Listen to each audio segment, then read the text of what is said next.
Hello and welcome to Beaute Espace TV. I'm Ritoo Jhha and I'm the editor of Beauty Launchpad India, the magazine that we publish at Beaute Espace Media. And we have a bunch of social media platforms. One is Beaute Espace TV and the others are Facebook, Twitter and Insta handles.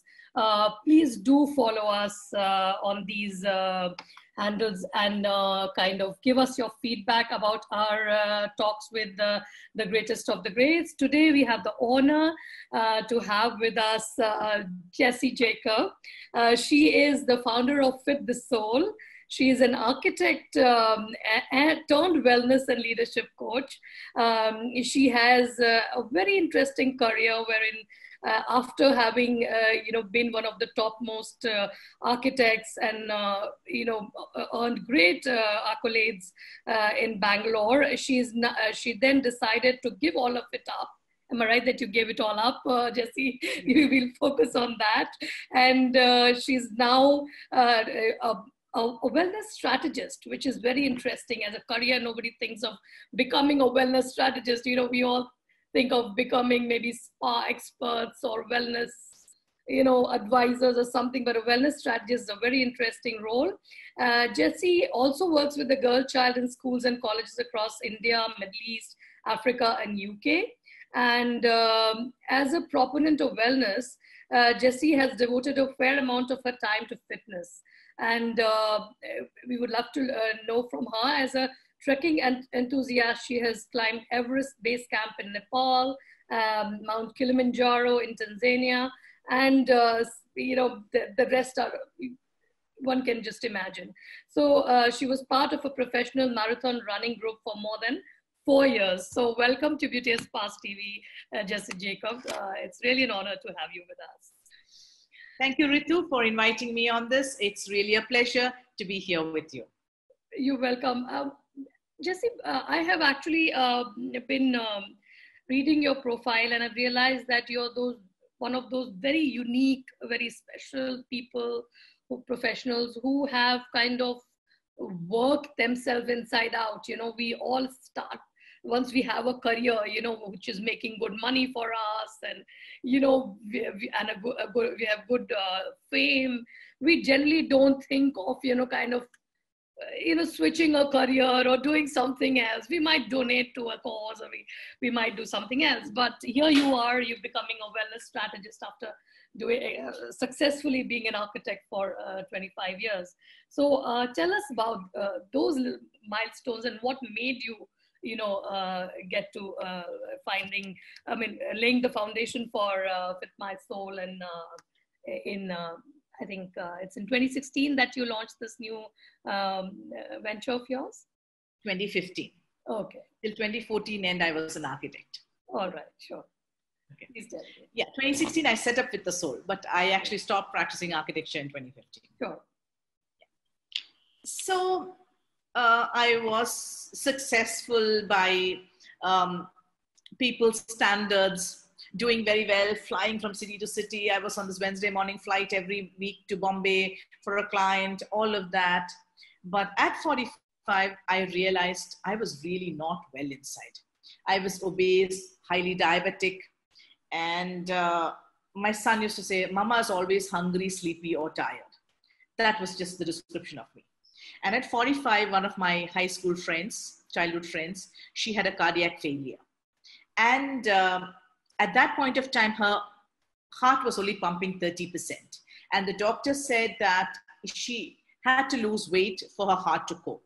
But her heart wasn't coping enough for her to exercise. At that point of time, another common friend called me. And she said, Jessy, when we can, we don't. When we have to, we can't. That was my changing moment. I realized I did not want to be there. I did not want to find myself in hospital because I was really unwell. Correct. So I decided to work at it. 2 years, 14 kilos less.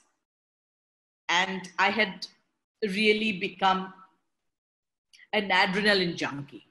Correct. Okay. So it was like a real, it took time to get there, but I knew I had to do it. But once I got there, it was like being on top of a mountain, really. And then a friend of mine said, let's start running. I started running. Then I joined this running group called Runners High and ran with them for a while. I got many, many injuries, of course. I still carry all of those, but that's all part of it. And then another friend said, let's go climb a mountain. I said, okay. And we signed up to climb Everest Base Camp. Okay, that's the first thing you did. That's the first thing I did. Yeah, I didn't realize how hard it was. Okay. People really train for that. It was addictive. Oh my God. Once you do a high altitude peak, either you will never again trek, or it just gets into your blood and you have to do it. Every year you have to get there. It's like coming up for air from underwater. It's like that for me. I'm already thinking, oh, when can I do my next trek? When can I go? I keep looking at all these sites and, oh man, when can I get out of Bangalore? True. So that was, that's very interesting that, you climbed that mountain. And when did you realize that, you want to do things to help other women in, who may be struggling with a lot of issues in our country? In fact, world over, women are balancing work and their chores at home, and there is so much else, the emotional baggage is also being, dealt with as we evolve as human beings. So when did you realize that, you needed to put it all in a structure and help others? So as I started losing weight, as I started feeling better, I started looking better, obviously. And like I mentioned to you earlier, my biggest thrill at that point of time was visiting West Side every 3 months. So from an extra large, I came down to small. Wow. Now I'm somewhere near a medium, but between small and medium, but that's what it was. So, and then as people kept seeing me, I said, oh my God, you look half. So somebody said, oh, you look like half the Jessy you were. And then people ask me, where is the rest of you, sort of thing. And I should tell them, I wish I could just say that one day I woke up in the morning and I found that it had all slipped away from the side. No, it didn't fall from the side. I had to work hard for it. And people kept asking me and said, oh my God, you're so lucky, look at you. I said, it isn't luck, it's a lot of hard work. And then I realized that women, everybody's struggling, but women struggle even more so on how to, I would say, reinvent is the word. Yes. That I'm looking for. Because people say, oh, I've become 50. My life is almost over. I said, wait a minute. You've got that much more of your life left. You started doing things, let's say, when you were 15. So 15 to 50 is 35 years. You may still have another 30, 35 years. Why are you blowing it away? Yeah. And then I realized people are waiting to hear what I'm saying. Then I said, why don't I work at it? And why don't I create a plan? Why don't I create a program? And as I kept starting to do this, starting to do workshops, programs, I realized women were just waiting eagerly to hear this. And that just becomes a motivator in itself. And that was the fuel I needed to run faster, I would say. Sure. Tell us something about these, these sessions that you do for women. What age group do you address, and what essentially it consists of? Can I go back to the history a little bit? Yes, please. Yeah. So I am from Trivandrum, but I've been living in Bangalore for the last 30 years, ever since I got married. And been married for 33 years. We did little Bombay, Delhi stint, but 30 years in Bangalore. And when I went back to Trivandrum, and I asked some of my cousins there, who are the power women of Trivandrum? They could not name any. Right. When I asked them for names of men, from Shashi Tharoor to Sergeant Pillai to IBS Matthews, names just kept rolling out. But so I said, listen, there are 65,000 women who go to work in Trivandrum. So if you cannot find one woman whom you can name, right, just off, off your tongue, then there's a much bigger problem. So that's when I realized I needed to work with women. So I started working with women, and I realized you got to work with them all. So we work with schools to teach. Okay, so in schools, we do a very interesting thing. We do workshops on why girls should play multiple sports. It's got nothing to do with leadership, but it's got to do everything with leadership. Right. When you can play multiple team games, you become a great team player, you can delegate, you become a manager.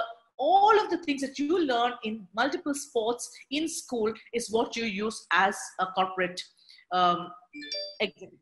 So we work with schools, then we work with colleges, because these college girls are the ones who are going to enter into corporate life. So we can train them in leadership skills. That's a great start. Then, of course, in corporates, we start with entry level, mid-level, mid-management, senior management, all the way up. We work with women from all cadre. So the training it consists of what? Are these, more focused on life skills and, or it's a package of, fitness and life skills and what have you? What exactly is it? Okay, so to understand what was needed, we actually did a lot of research with the CEOs and founders of companies. Right. And just to take Trivandrum as an example, because that's our base that we did a lot of research on. And we found out that at entry level, women are 65% of the workforce in Trivandrum. Right. And at CEO level, they're 1%. So why do these smart women fall through the cracks? Right. So as we started working on it, we found out what they were lacking and what stopped them from making that leap into top management, from mid-management and senior management. And then we created a curriculum that would encompass all of these needs and create solutions for them, and really telling women that think as a leader. If you want to be a leader, think as a leader and then move forward. So that's where it's coming from. Okay. So, Nielsen has an interesting study for, baby boomers in the US and how they are a category to be watched out for. And, in India, I think women are definitely a category, and working women, that too, who I don't think brands are really focusing on as much as they should, because I just feel that somewhere, if, for example, I come from a industry where we are only investigating and talking to CEOs of beauty companies, and I tell you, most of them are men. Or even the topmost salon chain owners are men. Yeah. The successful salon chains in our country, most of them are owned by, in top decision-making positions, you've got men. How do you see that changing? And through your work, what is your aim? What's your long-term vision? My long-term vision is to change that number, to help women break the glass ceiling, to make that number 10%. Whether it's Trivandrum, India, the US, the world, everywhere, it hovers within 1 to 5%. Right. My big aim is to make it 5% and then 10%, to see that number change. That is my big story. Yeah. Tell us about your personal, regime, and how do you work on your mental and physical fitness on a daily basis? Okay, so I would say first is wellness. Yeah. Understanding mind, body, soul wellness. Right. And you are responsible for your wellness. It's not your husband, not your children, not your help in the house, not your colleagues. You choose. Now, if you choose to get so bugged with your boss that you can't perform, it's a choice you have made. So I have made a choice to be happy. And I do not let anybody stop me from doing that. Sure. What it takes to be happy, I will do it. If I have a scrap with a family member, or a disagreement with a colleague or a consultant or anything, I just stop that conversation there, because there's no point going into it further. And I say, okay, we will talk about it later. And I just go off and I read, I do whatever I need to do. I just get my wellness back. And we go back and continue that conversation maybe 2 days later. Right. That's very, very critical for every one of us to make that choice that I am in charge of my wellness, not Ritoo, not anybody else. Ritu can try, somebody can try and make a dent in my happiness, but it's my choice. That armor I build and how I keep myself there is how I do this. Sure. And physical fitness is a big thing. So when I'm upset or anything, put on my running shoes, run around the block, and I'm a real human being after that. But now with all my injuries, running has stopped. So I don't run anymore, but I can go for walks, I can work out, I can do all of it. And eating healthy is imperative. When you're down, when you're upset is when you want to eat the wrong food. Right. Stop it. Keep happy, healthy foods. I mean, that happy is important, because when you want to eat something sweet, like I'm a diabetic now, my medications come down a lot because of my regime and all that. But even then, I keep my own banana breads. I do all different things so that I can do flourless, sugarless, sweet, which I can enjoy and don't have to feel guilty about. Correct. And you also have you do some cooking classes, apart from so many other things that you do. Yeah. Well, tell us about those as well. I love cooking. Okay, so I've always enjoyed it. And we host a lot of parties. So for me, cooking has always been part of my chill out, breakout time. When I'm really stressed, like my friends say, oh, Jessy, you'll go cook 3 desserts today. Yeah, for me, that really breaks the stress in me and makes me human once more. Right. So what happens is that, and then once I became healthy, I started eating healthy, and people were asking me, listen, how do you make this? How do you make that? And at COVID time, we were all having a lot of time on our hands. I said, oh, let me start with my friends. And I started with healthy foods. Then so let's have some decadent foods. So I have a cooking class every Sunday, free Zoom class.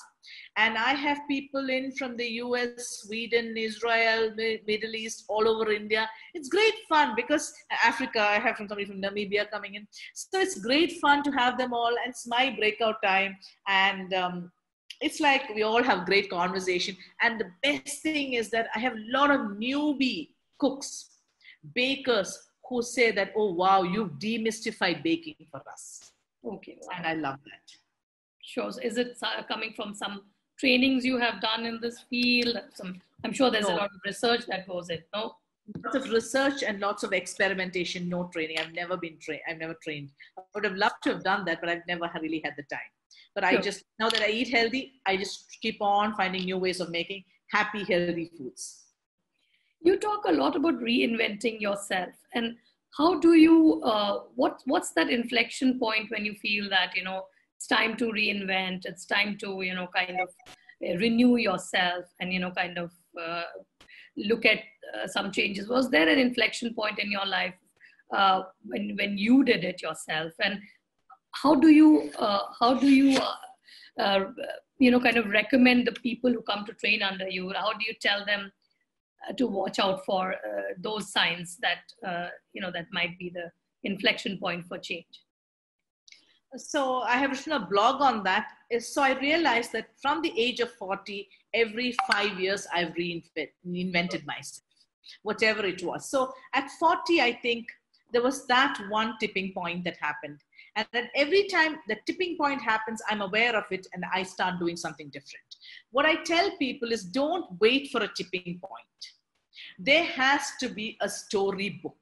Each one of us have to have a storybook with different kinds of stories. So what are my stories? My trekking, my running, my training, my cooking, my crochet. I have crochet sale. So, and fun time with the girls, Bible study classes, I have it all. So I have so many things. So I keep telling everybody, start developing your storybook.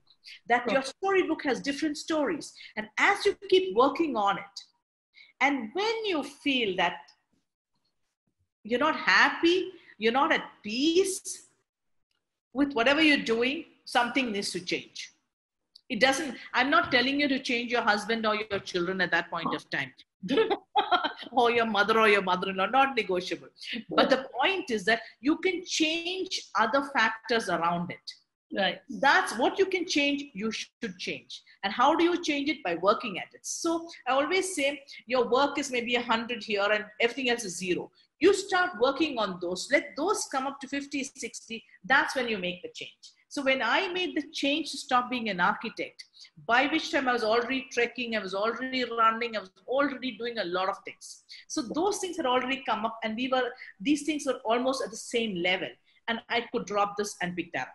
So you need to do that. You can't do from zero, stop your work tomorrow, say, hey, what do? I don't know. My morning has come. I have no idea what to do. So you have to have your storybook from where you can pick up the different stories. Say, oh, today let me try crochet, or today let me try cooking. It doesn't matter. And it's not about money. It's about fun. It's about enjoying yourself. And then community outreach. So I use a lot of these things to go back to my community, my Richmond Town, Langford Town community. And I teach crochet there. I do my cooking classes for them. And we have a lot of fun things. Fantastic. So from your current body of work, would you like to share some examples or some highlights? What have been the learning in your new, this as a wellness strategist? What new things have you learned? Some surprises and some things that have really come as a great surprise to you, which you have kind of again then added to your experience and put back into your work. Okay, so Anand Mahendra had put out a tweet last February. I don't know if you remember that, when he was babysitting his grandchildren. Yes. He said he had that little thing about that hurdles. So there was a 100-meter dash that top women and men executives are trying to do. And so for the gentleman, there was a straight 100-meter dash. For the lady, she had children there, she had washing machine, she had dirty clothes, she had kitchen stuff, all these hurdles she had to pass, and she still had to come up ahead of the guy. So what we did a lot of research, and what we found out was that for women, especially after they have children and they're trying to balance children, in-laws, parents, all of those things, at some point of time, so I don't know if you know kinetic energy and potential energy. So yes. Kinetic energy is the energy you have because you do something. Movement, yeah. Okay. And potential energy is the energy you have stored in you. Right. So for a woman, the potential energy, her wellness is running at single digit.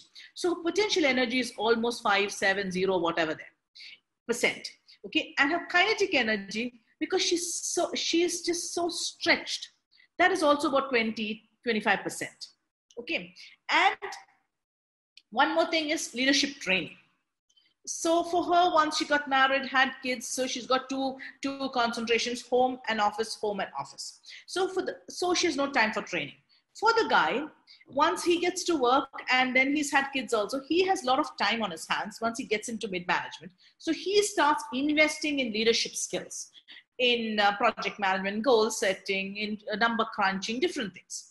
So what we're doing is, here we have two senior management people. So the guy has 100% potential energy, 100% kinetic energy, and very strong on leadership skills. 5% potential energy, 20% kinetic energy, 0 leadership skills. So they have to make the leap. Okay. So the guy jumps, the lady jumps. Okay, so this is what we found. So we are saying that, oh, it is equal opportunities world. No, it is not. When you're saying that, hey, the woman is struggling with all of the hurdles she's got to do, and that's the only jump she can do, and he can do this. So what we are trying to make that difference. First, work on their wellness. So that will take care of their potential energy. Once the wellness is taken care of, and we give them we teach them to choose, they can work on their kinetic energy, and then we plug it in with all these leadership programs. Right. They get that too. Then they can make a equal opportunity jump. So that's what I would say is the difference, and that is a big learning for us. Fantastic. So so the entire population that you cater to, your audience currently are women, or do you have these programs for men too? Okay, so I used to do it for men and women, but I realized that women need it more, and I relate much more with the women because I've been there, done it all, and I feel for them much more deeply. And I think I enjoy just teaching, just being with women and just working with them. I do life coaching for men, one-on-one, but leadership programs, I prefer to do it for women. Sure. So Kerala, the state from where you come, I mean, it has, in the times of COVID, it has really done a good job mostly in preventive health. You know, you have the Ayurveda clinics, Ayurshield clinics out there.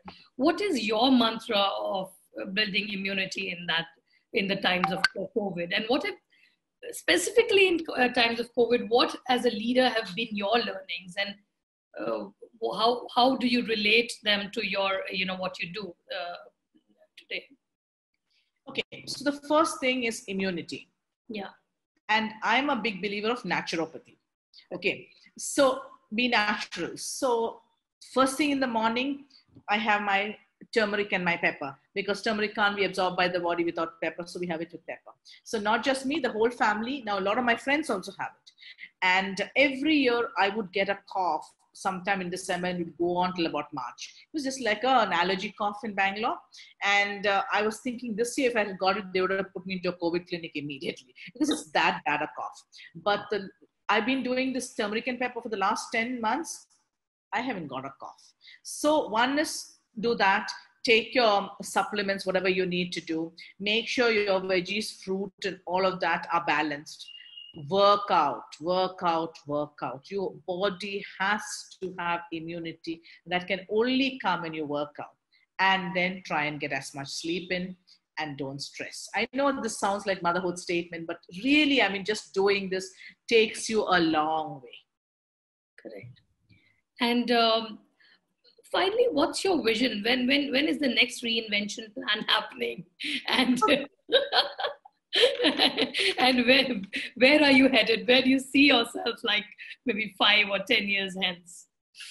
15 years from now, I want to be able to have reached 20 million women. Wow. Okay. Yeah, at the age of 70. So that's what I'm working on now. And that was the reinvention that happened post-COVID, where we went digital. Yeah. So I had all these year-long programs all ready to be started off in April. I had a program planned for Bangalore, one for Trivandrum. All the sponsors were in, all the participants had kind of signed in, all of that. Sure. And then COVID came, didn't know what to do. Then an old client of mine said, Jessy, why don't you go digital? So now our new aim is to do that. We are trying to reach 20 million women by in 15 years time. So when I turn 70. So where can your programs be accessed? We would love to tell our audience so that they can reach you online. So fitthesoul.in, that's our website. So we come out with a blog every weekend, or a Wonder Woman series every weekend, or a webinar. So we do one webinar, 2 blogs, and 1 Wonder Woman every month. So every week and every Friday we release something. Come on to our website, and happy to chat with you if you guys have a question. And we are launching 1 or 2 more new programs, online programs. We are working on a couple of programs with a couple of corporates, with a couple of colleges. We would love to work with schools and colleges and put in leadership programs into their curriculum. We would love to work with final year students of colleges, where just before they go into college, so girls' colleges, love to work with all of them. Right. So we are already working with some colleges in Kerala. So it's really, that's what we would like to do. So if anybody wants me to work with them, feel free to get onto our website, and fitthesoul.in, www.fitthesoul.in, that's our website. Sure. And happy to reach out to anybody, any group of women, anywhere. Fantastic. And whilst before we close, we would love to know, what are the books that you like to read? What are your favorites? What inspires you? Yeah, so I have a lot of self-help books that I read. Sure. So the 1%, okay, Atomic Habits, those kind of books are what I'd love to read. 80-20%. Then I read a lot of Christian literature. Okay. Gives me a lot of peace, gives me a lot of comfort. Yeah. Fantastic. So. Okay. And then I read up a lot more I keep reading about wellness, healthy eating, healthy eating. That's like a big thing for me, happy, healthy eating. So I just like to look for recipes, how to eat, how to combine foods, all of those things. Okay, fantastic. So lovely talking to you, Jessy Jacob. And we wish you all the best for the coming years and your goal of making it to 20 million and more women. And let's keep connected, stay safe, and do keep us in the loop about all your ventures in the future. Thank you so much. Lovely having you. That was a really lovely session. Thank you very much. Look forward to being part of your programs in the future. Thank you.